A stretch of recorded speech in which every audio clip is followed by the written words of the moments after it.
Konnichiwa mga sis! Welcome to a day in my life here in Japan. So ngayong araw nga, naisipan ko na ayain tong si Naoki na magpagupit. Sabi ko nga sa kanya, bilisan na yung kilos at kailangan nga namin dumaan sa bike shop kasi nga flat tong bike ko. So ayun, habang naglalakad kami, meron siya nakita na pambomba, pati puno ng kaki. Balak pang pitasin. Sabi ko, lubay-lubay mo yung iniisip mo. So ayun na nga, saglit lang naman nakarating na kami.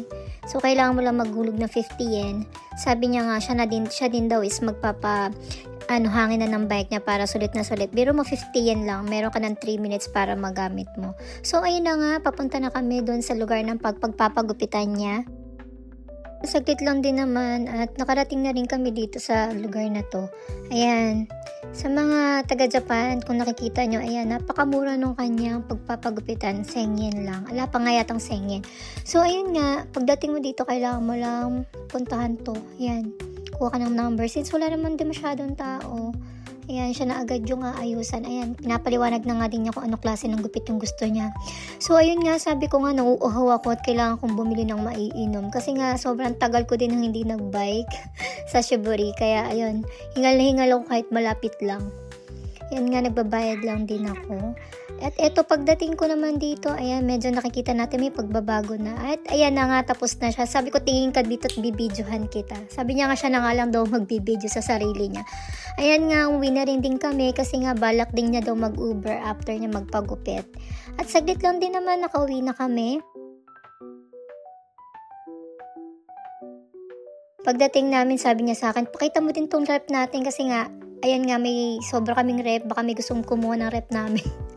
So, ayan nga, pagkabukas niya ng kanyang cellphone, pinapakita niya sa akin, ayan, tignan mo, may pumasok na agad. Eto nga, meron kami natanggap na coupon dun sa lugar ng pinagpagupitan niya. Pero habang tinitignan namin, bigla na may dumating na order. Kaya sabi niya, ayan, aalis na nga daw siya. So, naisipan ko naman na magsalang na nga ng labahin habang ako ay nagbabalak ding maligo.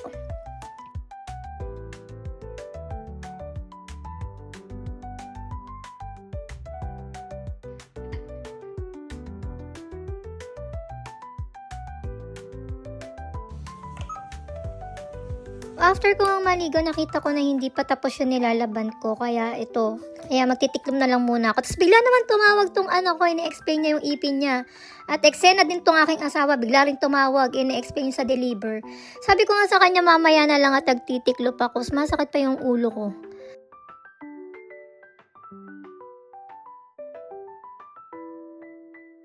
So, ayun lang naman yung mga kaganapan for today. Thank you so much sa pagsama. Matane!